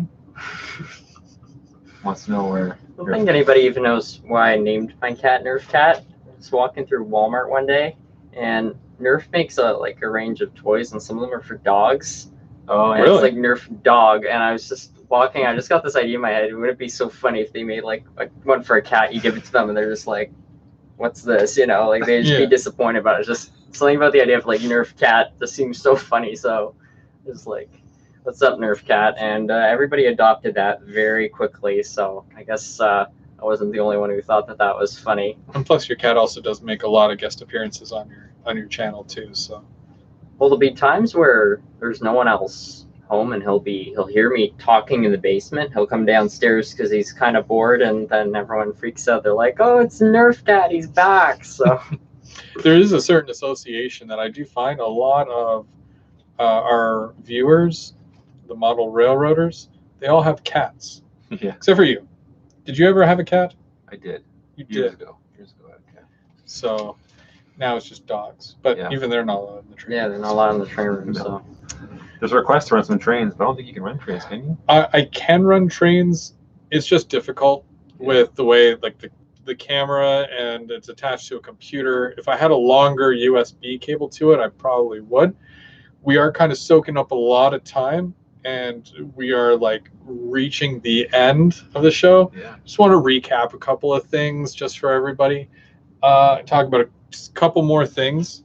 Videos. So I'm gonna, in my normal styling, I'll probably do a layout update because I have been hard at work this past month. Probably more so this month than I will be doing next month because I'm going on vacation. So I'm taking a break from trains, gonna unwind, if you will, take some family time, much needed. But I'll post a couple of videos as well throughout the month before GVO number 10. 10 episodes. That's crazy. The next one is August 29th. For anybody who cares, or for anybody who would like to watch. Yeah, August 29th is going to be the next GVO After Dark, number 10. The only other thing that I wanted to mention was I'm going to do, like I said, I'm going to do a separate video unboxing. Well, not really an unboxing because it's already out of the box, for the Athearn SD70, and probably that as well, even though it's out of the box. And then other than that, I hope you guys enjoyed the weathering videos that I did. I'm going to do another set. Hopefully I don't mess up this time, because I basically said, okay, I'm going to weather these. And then I showed them already weathered instead of showing progression. I get a little ahead of myself sometimes because I don't have a lot of time to sit, film a clip, do some more, film a clip. You know, I do it all in one shot basically.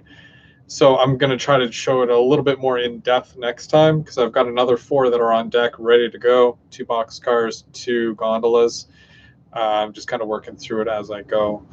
I've got the whole back section of my layout that I'm going to be working on.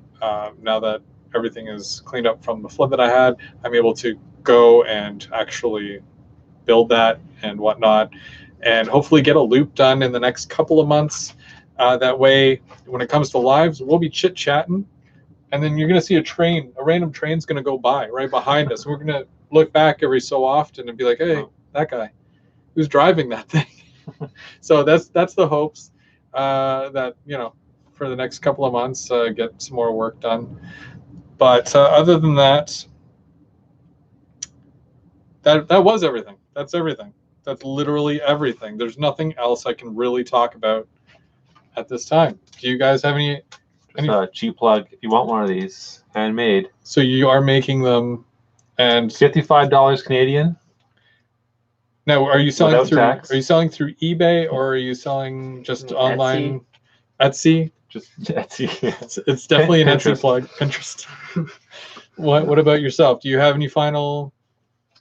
No, I think Anything? I think that's it. We're really thrilled that you came by. That's awesome. And honestly, the show keeps getting better and better. Well, thank you so much for having me on the show. No problem whatsoever. Hopefully you can come by again. You're always welcome here.